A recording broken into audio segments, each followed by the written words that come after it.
So, in this example, we want the moment of inertia of a composite object about the centroid of the composite object.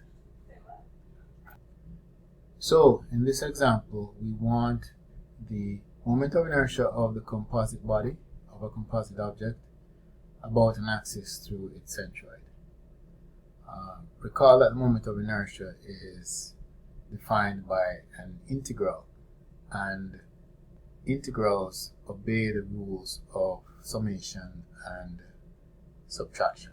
So if I wanted the moment of inertia of this composite body about a line, I just need to figure out the moment of inertia of each body about that same line, and I add those two moments of inertias together. Now we're asked to find the moment of inertia of the object about an axis L through its center of mass. So recall that the center of mass location is just a weighted average location as it pertains to mass. So if I wanted the center of mass of the combined body here, I'm going to weight the x bar here. The x bar here is for the bar, obviously, and from some reference axis, the distance from some reference axis to the center of mass of the bar. So I'm going to weight that, meaning as it pertains to mass. I'm going to multiply this by the mass of the bar over the total mass of the object. And then I'm going to also weight the center of mass location of the disk as it pertains to mass. So I'm going to multiply that by the mass of the disk over the total mass of the object. And then if I simply add those two results, I'll get x bar, which is the distance to the centroid of the composite object. Of course, we're talking about the same reference line here, so that we're starting from. So the x bar here, the x bar of the disk, and the x bar of the composite body is going to be from the same reference point. So for example, the distance to the centroid, let's use the reference point at this end here. So the distance to the centroid of the bar is 0.3. So that would be my x bar, subscript bar. The distance to the centroid of the disk is 0.8. So that's going to be my x bar of my disk. Okay. So I simply multiply these out and substitute my masses, and I get 0.5, which is the x bar for the composite object. As noted earlier, all of these are measured from the same reference axis. Right, so now I know where my x bar is for the composite object. So what happens next? Well, recall I wanted the moment of inertia about an axis through the centroid of the object. So if I know the moment, I can apply the parallel axis theorem if I know the moment of inertia of, let's say, the bar about its own axis, centroidal axis. Then I can apply the parallel axis theorem to find the moment of inertia about any other axis. Okay, the parallel axis theorem told us that the moment of inertia about some axis is equal to the moment of inertia about an axis through the centroid plus m, the mass of the object, times d squared, the distance between the axes.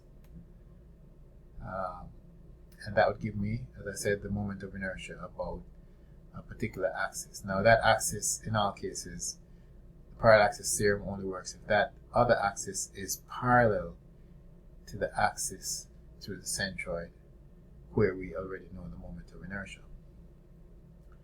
So if I plug into that equation the moment of inertia of the bar about its centroid, I can look in the tables at the back of the text and I will get 112 m L squared, where L is the length of the bar and m is the mass. So I just look in the tables, I find that the mass of the bar is 3. The distance between the axes is 0.2. So I have 3 times 0.2 squared. and I end up with the moment of inertia of the bar. By applying the parallaxis theorem, I end up with the moment of inertia of the bar about that axis through the centroid of the object. And again, I can use the parallaxis theorem because that axis is parallel to the axis through the centroid, whose moment of inertia I can look up in the tables. We can do the same thing for the disk. So the moment of inertia of the disk about an axis that's parallel to an axis through its centroid is given by what? The moment of inertia here about a line through its centroid. And we can look at the tables, and that gives you 1/2 mr squared, where r is the radius of the disk, plus the mass times d squared. D is the distance between the axes. So we know the distance between the centroidal axis of the disk and the centroidal axis of the composite body is 0.3. Because remember, we found the x-bar earlier. Then I can simply add those two moment of inertias and I get the total moment of inertia.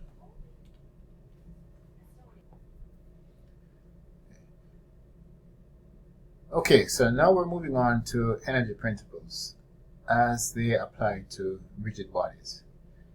Now, if you recall, when we looked at energy principles for particles,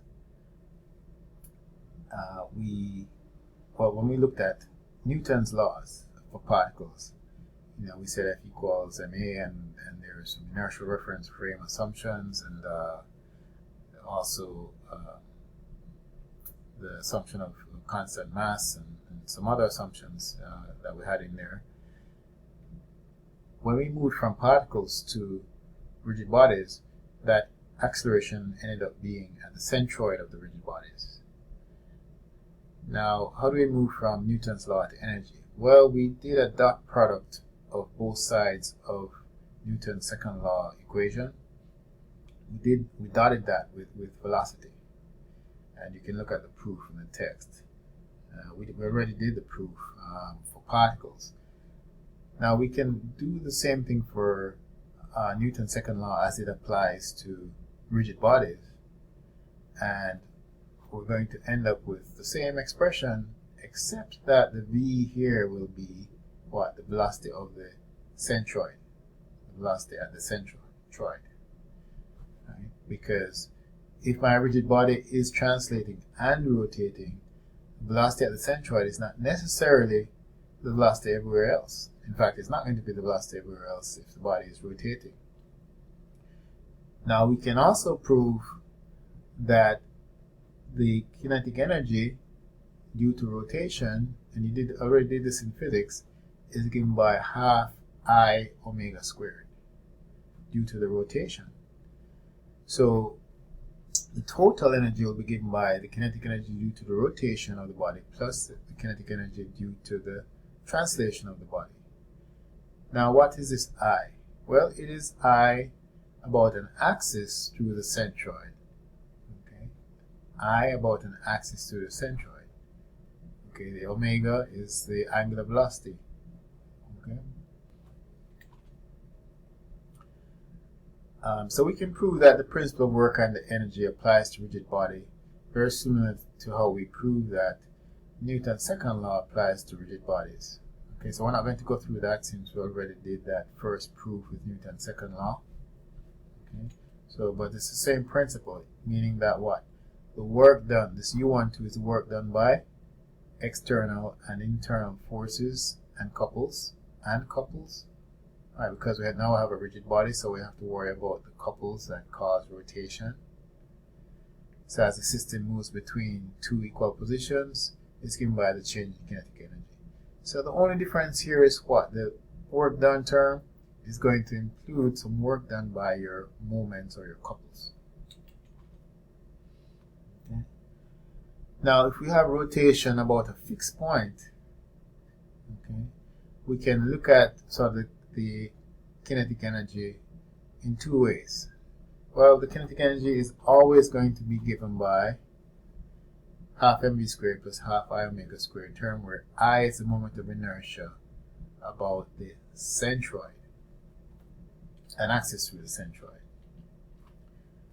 However, if it's rotating about a fixed point, if we apply the parallaxis theorem, we will see that we actually no longer have to worry about the velocity of the centroid, and the total kinetic energy will simply be given by half I sub O omega squared. Now this I sub O is the moment of inertia about an axis, not through the centroid, but an axis through that fixed point where we have the rotation. Alright, so if it's pure rotation about a fixed point, we no longer have to worry about the half mv squared term. We could still apply it now, where that v is the velocity of the centroid, but if we applied it, our moment of inertia would have to be the moment of inertia about the centroid. But again, I'll leave that as an exercise for you to look at, applying the parallaxis theorem and showing that we can simply use just this single term for the total kinetic energy of the object. Remember, we just have rotation about a fixed point right now. Okay. So this is a summary. All right. Generally, we can use this term here about a fixed point. We can use 19.12. But just keep in mind, we can still use this term about a fixed point as well. The difference is that the I here is the I about an axis through the centroid, whereas the I here, the moment of inertia here, is the moment of inertia about an axis through that fixed point. So, as far as the work done by a force is concerned on a rigid body, well, if we're looking at the resultant force, then the expression is the same as before, as what we did for a particle. So that expression was the work done by a force is equal to what? The integral of the force over the distance, dr, right? We also said for, when we were looking at particles, we also said that the force was conservative, or if the force were conservative, then we could express that f dot dr term, that dot product, in terms of just a single scalar value. So f dot dr being minus dv. And if we do that, we notice that the integral here would simply be the difference of two values. And this, if you think about this, this means that the integral here is independent of the path. So it just depends on the initial and final value. Okay. And so that's where we got things, we got expressions like potential energy for mg, h, the potential energy term for the gravity, the force due to gravity, or the half kx squared, the elastic energy stored in a spring, because in both those cases, the work done from one state to another was independent of the path. Okay, so nothing has changed here, except that, remember, this work done term is going to include some work done by moments, if moments exist and they're causing rotation. All right. Now we can prove that the work done by a moment is given by really the value of the moment, the magnitude of the moment, multiplied by the angle, that the angle of rotation. So I'm saying here really m, and if the angle of rotation is, say, d theta, then it would be m d theta.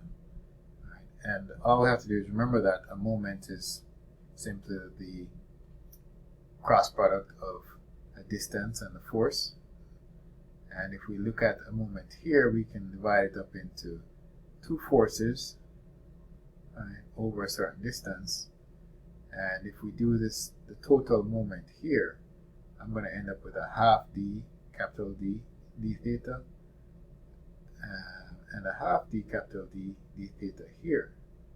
The moment due to both these forces. So we add these two, and we get really m d theta. So now if I do that integral Now if I do that integral between theta 1 and theta 2, I end up with this expression.